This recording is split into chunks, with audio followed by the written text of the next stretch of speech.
जय हिंद दोस्तों, नमस्कार। कैसे हैं आप सभी? उम्मीद करता हूं कि आप सभी बहुत अच्छे होंगे और आप सभी की तैयारी बहुत अच्छी चल रही होगी। तो दोस्तों, आज की इस वीडियो में हम लोग देखेंगे कि जो आपकी सतत भिन्न होती है या फिर जिसको हम लोग कहते हैं लंगड़ा भिन्न, इन भिन्नों को जो है वो हम किस प्रकार से सॉल्व करते हैं और कैसे जो है वो सेकंड्स में आंसर देते हैं। ठीक है, तो इसके अंदर हम 5 से 6 क्वेश्चंस को करेंगे और सारे क्वेश्चंस को देखिएगा बहुत ही बेहतर और शानदार तरीके से बहुत ही कम समय में हम लोग आंसर देने की कोशिश करेंगे। तो देखो, यहाँ पर आपके सामने क्वेश्चन क्या दे रखा है। क्वेश्चन आपके सामने है कि 1+1/1+1/1+1/5। ठीक है, अगर हम इसको बेसिक से करेंगे तो देखिए बेसिक से सवाल कैसा होता है। बेसिक से सवाल आपको एग्जाम में नहीं करना है, लेकिन यहाँ पर पहले इसका बेसिक देख लो कि जब बेसिक से अगर इस सवाल को करते हैं तो सवाल कितना लंबा जाता है। फिर हम इसको एक शानदार ट्रिक के माध्यम से करेंगे कि कितना भी लंबा सवाल हो आपका बहुत ही आसानी से हो जाता है। ठीक है, 1+ होगा 1/1+1/5। ठीक है, अगर ऐसे आपको दे रखा है, जब आप इसको बेसिक से सॉल्व करोगे प्यारे साथी, तो कैसे सॉल्व करोगे देखो। जब आप इसको यहाँ पे सॉल्व करोगे तो देखो 5 एकम 5 और ये कितना हो गया 6, तो 6/5 आएगा। इसको पलट के लिख देंगे, ये आ जाएगा भाई 1+1 बटे, अब देखो यहाँ पे क्या था 5 एकम 5 और एक 6, तो 6/5 इसको लिख सकते थे 5/6। जब इसको सॉल्व करेंगे तो देखिए आएगा 1+1 अपॉन, अब 6 कम 6 और 5 कितना हो जाएगा 11/6, 11/6 हो जाएगा। और 11 बटा जब 6 हो जाएगा, इसको अगर हम प्यारे बच्चे देखेंगे, ये 5/6 हो जाएगा। 6 कम 6 और 5 11, यानी 11/6। अब 6 जो है वो आपका कहाँ चला जाएगा, ऊपर। जब 6 ऊपर चला जाएगा तो ये आपका क्या बन जाएगा प्यारे बच्चे, 1+1, 1 प्लस हो जाएगा आपका 6/11, और 11 से अगर इसको गुणा करेंगे तो 11 एकम 11 और 6 कितना हो जाएगा 17/11। इसका जो आंसर आएगा प्यारे बच्चे वो कितना आएगा 17/11। लेकिन ऐसे पेपर में आपको नहीं करना है। पेपर में कैसे करना है देखो, एक शानदार तरीके से हम लोग इस पेपर में इस क्वेश्चन को सॉल्व करते हैं। यहाँ पर देखो क्या करना है, जो आपको सबसे लास्ट में मान दे रखा है, कितना दे रखा है 1/5, आप यहाँ पर लिख दीजिए प्यारे बच्चे 1 और 5। कितना लिख दीजिए 1 और 5 जो है वो यहाँ पर लिख देंगे, यानी कि पहले अंश लिखेंगे बाद में क्या लिखेंगे, हर लिखेंगे। पहले अंश लिखेंगे बाद में हर लिखेंगे। फिर उसके बाद में देखिए यहाँ पर एक कितनी बार आया है, 1 बार 2 बार और 3 बार। बार एक आया है तो यहाँ पर आप 3 बिंदी लगा दीजिएगा, 3 बिंदी लगा दीजिए, यानी कि 3 बार आया है। अब देखिए क्या करना है, इसको जोड़ते हुए चले जाइए। 5 और 1 कितना हो जाएगा 6, 6 और 5 कितना हो जाएगा 11, 11 और 6 कितना हो जाएगा 17, और लास्ट में कितना है 17, तो सीधे लिख दीजिएगा 17/11। कितना लिख दीजिएगा 17/11, और इसका आंसर जो है वो कितना हो जाएगा आपका 17/11। तो सारे सवाल हम इस तरीके से करेंगे और बहुत ही शानदार तरीके से सवाल आपका बहुत ही आसानी में खत्म हो जाएगा। ऐसे सवाल करने का मतलब है अपना वहां पर समय को बर्बाद करना। ठीक है, क्या करना होता है देखो, बस एक चीज ध्यान रखनी है कि यहाँ पर हमेशा अंश जो है वो क्या होना चाहिए, एक ही होना चाहिए। अगर एक के अलग कुछ अंश आएगा तो फिर यहाँ पर इस ट्रिक को थोड़ा सा आपको चेंज करना पड़ेगा। तो यहाँ पर हमेशा क्या होना चाहिए, एक ही आपको दिखाई देना चाहिए। तो यहाँ पर देखो आपका क्या है 1 1 1, यहाँ पर आपका 2 भी हो सकता है, 4 भी हो सकता है। अभी आगे क्वेश्चन मिलेगा उसमें आपको देखने को मिल जाएगा। क्या करना था आपको, 1 और 5 था, पहले 1 लिखा था फिर 5 लिखा था, फिर बाद में आप पीछे वाले टर्म को आगे वाले में जोड़ते हुए जा रहे हैं। 5 और 1 कितना हो गया 6, 6 और 5 कितना हो गया 11, 11 और 6 कितना 17/11, यानी बाद वाले को अंश में बना दीजिए और पहले वाले को उससे हर में बना दीजिए, 17/11 आपका क्या हो जाएगा आंसर। इसी तरीके से अगला सवाल देखो। अगला सवाल क्या है, यहाँ पर x की वैल्यू आपको कुछ दे रखी है, आपको कुछ x की वैल्यू यहाँ पर दे रखी है और आपसे पूछा है कि बताओ 2x + 7/4 का मान जो है वो क्या होगा। अब देखो बेसिक से नहीं करना है इसको। यहाँ लास्ट में कितना लिखा है 1/2, 1/2 लिखा है तो यहाँ 1 लिख दीजिए, यहाँ 2 लिख दीजिए। यहाँ 1/2 लिखा है तो 1 यहाँ लिख दीजिए, 2 यहाँ लिख दीजिए। अब देखिए कितनी बार 1 आया है, 1 2 3 और 4, 4 बार 1 आया है, तो 4 पॉइंट जो है वो आप ऊपर लगा देंगे। अब देखो इसको जोड़ते हुए चलेंगे, 2 और 1 कितना हो जाएगा 3, 3 और 2 कितना हो जाएगा 5, 5 और 3 कितना हो जाएगा 8, 8 और 5 कितना हो जाएगा 13। अब बाद में 13 आया है, पहले कितना आया 8, तो सीधे क्या लिख देंगे 13/8, सीधे क्या लिख देंगे 13/8। और ये बच्चे किसका मान है, x का मान है। ये किसका मान है, x का। आपको चाहिए किसका मान, 2x + 7/4, तो ये x का मान यहाँ पर रख दीजिए। तो ये क्या हो जाएगा 2 गुणा 13/8 और प्लस में कितना आ जाएगा 7/4। इसको काटेंगे तो 2 चौका 8, अब ये 13/4 होगा प्लस में 7/4 होगा। इसको जोड़ेंगे 13 7 20/4 और 20/4 को काट देंगे तो कितना आ जाएगा 5। तो हमारा राइट आंसर कितना होगा 5, यानी कि ऑप्शन नंबर बी। तो इस तरीके से आप सवाल को कर सकते हैं, आपको कोई भी बेसिक फंडा लगाने की आवश्यकता नहीं है। अगला सवाल देखिए जल्दी से। देखिए इसमें क्या है आपका, ये सवाल जो है वो आपका यहाँ पर एक तरीके से बात करेंगे तो इसमें कोई भी आपका शॉर्ट ट्रिक लगाने वाली आवश्यकता नहीं है। इस तरीके का सवाल ये यहाँ पर नहीं बना है। ये सरलीकरण का एक सवाल है, जरा इसको देखेंगे तो देखो यहाँ पर सीधे सीधे भी बोल सकते हो कि ये 2 में से 1 जाएगा तो 1/2 बचेगा, और 1/2 को अगर हम 1 ऊपर लेके जाएंगे तो कितना हो जाएगा 2, तो 2 यहाँ होगा और ऊपर भी कितना है 2, तो 2 बटे आ जाएगा 1 + 2। ठीक है, और गुणा यहाँ पर लगा हुआ है, यहाँ देखो क्या है 3।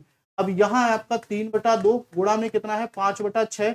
अब ये भाग लगा हुआ है आपका, और 4 एकम 4 और एक कितना हो जाएगा आपका 4 एकम 4 और एक 5/4। ठीक है, अब देखो पहले मल्टीप्लाई करेंगे क्योंकि यहाँ पर ऑफ लगा हुआ है, पहले मल्टीप्लाई करेंगे तो जब इसकी मल्टीप्लाई करेंगे तो देखो 3 से कटेगा, 3 एकम 3, 3 चौ दूनी 6। ठीक है, जब इसको सरल करेंगे तो यहाँ पे कितना लिख के आएगा 2/3 और इनटू में आपको कर देना है 2/3 और इनटू में जो है वो आपको कितना कर देना है, ये देखो यहाँ 1 होगा 1/2 और यहाँ होगा 5/2।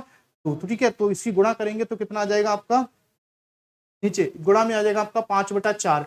इसमें गुणा लगा देंगे, इसमें गुणा अगर लगा देंगे तो इसमें गुणा लगाने पर आपका कितना आ जाएगा ये बच्चे, इसमें गुणा लगा देंगे तो ये आ जाएगा आपका 4/5। ठीक है, जब ये आपके सामने यहाँ पर कितना दिख जाएगा बच्चे, 4/5 जो है वो आपको देखने को मिल जाएगा। और ऊपर जो है वो इसके कौन बैठा हुआ है, 3 बैठा हुआ है। अब देखो 5 से 5 कैंसिल, 4 से 4 कैंसिल, 3 से 3 कैंसिल, बचेगा कितना 2। तो हमारा आंसर कितना हो जाएगा 2। हालांकि ये सवाल बीच में है लेकिन ये सवाल जो है वो आपका सरलीकरण का है और इसको सीधे भी कर सकते हैं, बिना ट्रिक की कोई भी आवश्यकता नहीं है। ठीक है, तो उस सवाल को पीछे वाले को ध्यान रखेंगे। इसका आंसर बताइए, देखिए यहाँ पर है 1 + 1 अपॉन 1 + 1 अपॉन 1 + 1 अपॉन 1 + 1 अपॉन 1 + 2/3। ठीक है, तो देखो इसको कैसे करेंगे, आप सभी जानते हैं कि यहाँ पर आपको क्या दे रखा है, यहाँ पर आपको दे रखा है 2 और 3। ठीक है, तो आप यहाँ 2 लिख लीजिएगा, यहाँ 3 लिख लीजिएगा। अब देखो कितनी बार एक आया है, 1 2 3 4 और 5, 5 बार एक आया है, तो आप 5 बार बिंदी यहाँ पर लगा दीजिए, 2 3 4 और 1 5। ठीक है, अब देखो क्या करना है, इसको जोड़ के लिखेंगे, 5 और 2, 3 और 2 कितना हो जाएगा 5, 5 और 3 कितना हो जाएगा 8, 8 और 5 कितना हो जाएगा 13, 13 और 8 कितना हो जाएगा 13 और 8 21, 21 और 13 जोड़ेंगे तो 21 और 13 की अगर बात करेंगे, 21 और 13 कितना हो जाएगा बच्चे 34, 21 और 13 कितना हो जाएगा 34। तो लास्ट में 34 है, पहले 21 है, तो इसको कितना लिख देंगे 34/21। हमारा आंसर कितना हो जाएगा 34/21, यानी कि option number A, 34/21 option number A हमारा आंसर हो जाएगा। ठीक है, उम्मीद करता हूँ तरीका आपको बहुत अच्छे से समझ में आया होगा।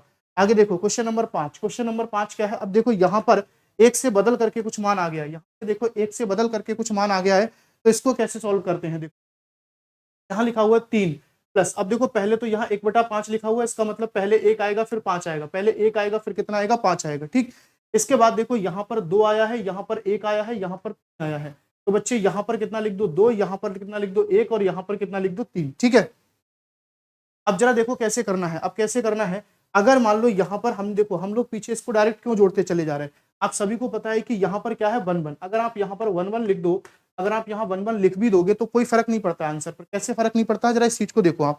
जैसे कि अगर हम बात करें यहाँ पर हम 3 गुणा 1 से करें, उसमें 2 जोड़ दें 5 आ जाएगा, 5 की गुणा 1 से करें उसमें 3 जोड़ दें कितना आ जाएगा 8 आ जाएगा, 8 की गुणा 1 से करें उसमें 5 जोड़ दें 13 आ जाएगा, 1 की गुणा 13 से करें उसमें 8 जोड़ दें 21 आ जाएगा, 1 की गुणा 21 से करें उसमें 13 जोड़ दें 34 आ जाएगा। तो यहाँ पर आपकी 1 से गुणा करने पर कोई भी फर्क नहीं पड़ता है, इसीलिए यहाँ पर 1 से गुणा नहीं करते हैं। लेकिन आगे वाले सवालों में जरा देखोगे, यहाँ पर क्या है, अगर मैं 2 से 5 की गुणा करूंगा, 5 और 1 6 करूंगा तो कितना आएगा 6, लेकिन पहले 2 से 5 को गुणा करूंगा तो 2 पंजे 10 और 1 कितना हो जाएगा 11, फिर 1 की गुणा 11 से करूंगा तो 11 एकम 11 होता है, उसमें 5 जोड़ेंगे तो कितना आएगा 16। अब 16 की गुणा 3 से करूंगा तो 16 3 कितना होता है 48, 48 में अगर 11 जोड़ेंगे तो कितना आएगा 59। तो 59 और 16 है तो सीधे सीधे क्या लिख देंगे 59/16, सीधे सीधे क्या लिख देंगे बच्चे 59/16। तो इसका आंसर जो है वो कितना हो जाएगा आपका 59/16 जो है वो आंसर हो जाएगा। आगे वाला देखो, यहाँ लिखा हुआ है माइनस में, ये किस में दे रखा है माइनस में दे रखा है, ये भी तक प्लस में दे रखे थे, अब किस में दे रखे हैं माइनस में। जब माइनस में दे रखे होंगे तो देखो क्या करना है, माइनस में अगर दे रखा होगा तो देखो कैसे करना है। अब आप यहाँ पर देखो 2/3 लिखा हुआ है, तो पहले 2 लिख दो फिर बाद में कितना लिख दो 3। अब हर जगह बन बन आया है, कितनी बार आया 4 बार, तो 4 बिंदी लगा दो, यानी कि 1 2 3 और 4। अब देखो जरा यहाँ पर क्या है, यहाँ पर अगर हम बात करेंगे बच्चे तो देखो हमें क्या करना है, अभी तक प्लस था, अब क्या है माइनस, तो हमें क्या करना पड़ेगा माइनस, माइनस करेंगे। देखो 3 में से 2 जाएगा, कितना बचेगा 1, 1 में से 3 को माइनस करेंगे तो कितना आएगा -2, -2 में से 1 को माइनस करेंगे तो कितना आएगा -3, -3 में से -2 करेंगे तो कितना आएगा -1। देखो कैसे आएगा, आपको पता है 3 में से 2 माइनस करेंगे तो 1 आएगा, फिर 1 में से अगर आप -3 करोगे तो देखो माइनस की 3 वैल्यू ज्यादा है, माइनस की 3 वैल्यू ज्यादा है, इसका मतलब -2 आ जाएगा। अब जब -2 में से 1 को माइनस करोगे तो -2 -1 कितना हो जाएगा -3, और जब -3 में से अगर आप -2 करोगे तो पहले से ही क्या बैठा हुआ है -2, तो ये प्लस का हो जाएगा, यानी कि -3 + 2 हो जाएगा, बराबर में कितना आ जाएगा -1। ठीक है, अब लास्ट वाला पहले रखना है, नीचे रखना है बाद वाला, तो इन दोनों को ऐसे काट देंगे, बराबर कितना आ जाएगा 1/3 आ जाएगा 1/3। तो आपका आंसर इसका कितना निकल जाएगा प्यारे बच्चे 1/3 निकल के आएगा। बहुत आसानी से आप आंसर दे सकते हो। ठीक है, तो इस तरीके से अगर आपको कहीं भी ये जो इस प्रकार की भिन्नें दे रखी हो ना, तो आप उनको सीधे सीधे ऐसे जो है वो आंसर दे सकते हो, आपको पूरा इसको सरल करने की कोई भी आवश्यकता नहीं होती है। जैसे कि ये सवाल देख लीजिए, यहाँ पर अगर आप देखोगे तो इसको कैसे सॉल्व करेंगे। यहाँ पर बताओ कि इतना वाला जो मान है ना, वो अभी आपका जिस तरीके से मैंने आपको सवाल बताया वैसा मान दे रखा है। ऊपर वाला मान आपका थोड़ा सा चेंज है, ऊपर वाला 5 आया, मैंने कहा यहाँ 5 नहीं होना चाहिए, अगर 1 होता यहाँ तो पूरे को हम 1 ही मान लेते, लेकिन यहाँ कितना है 5। तो देखो यहाँ तक के सवाल को कैसे करेंगे, यहाँ तक के सवाल को देखो पहले 1 आ जाएगा फिर 4 आ जाएगा। अब देखो कितना लिखा हुआ है 2 लिखा हुआ है पहले, फिर कितना लिखा हुआ है 3 और फिर कितना लिखा हुआ है 1। अब देखो कैसे करना है, जैसे मैंने आपको बताया था कि अगर आप यहाँ पर 2 की गुणा 4 से करोगे, 2 की गुणा 4 से करेंगे 2 चौका 8 प्लस 1 करेंगे कितना आ जाएगा 9। 9 की गुणा 3 से करेंगे 9 तियां 27 और 4 करेंगे कितना आ जाएगा 31। 31 की गुणा 1 से करेंगे 31 नेवा 31 एकम 31 और 9 जोड़ेंगे कितना आ जाएगा 40। तो यहाँ से निकल के कितना आ जाएगा 40/31। अब 40/31 जो है वो इतने का मान आएगा, 40/31 केवल इतने का मान आएगा।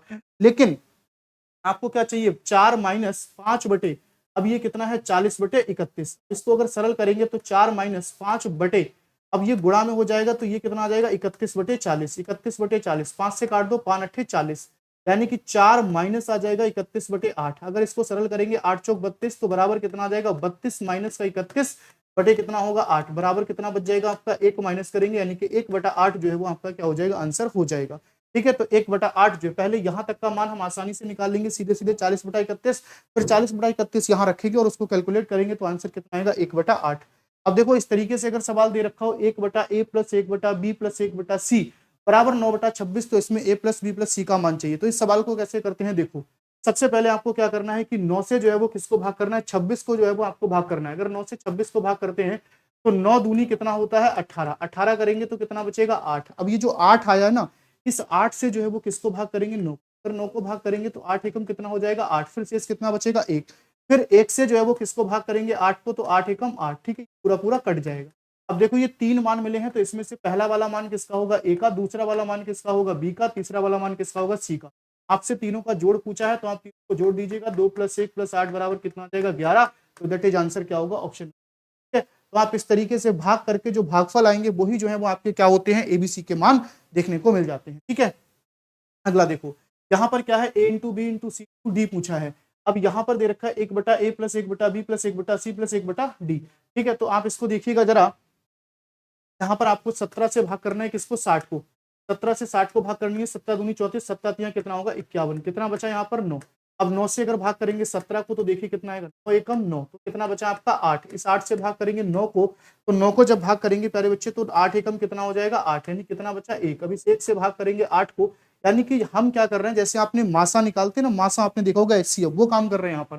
पहले हमने 17 से भाग किया 60 को, फिर जो 9 बचा उस शेष फल से हमने अपने भागफल को भाग किया, भाग को भाग किया है, यानी जो भाजक है उसको भाग किया है। फिर कितना बचा जो हमारा शेष आया उस शेष से फिर उस भाजक को भाग किया है।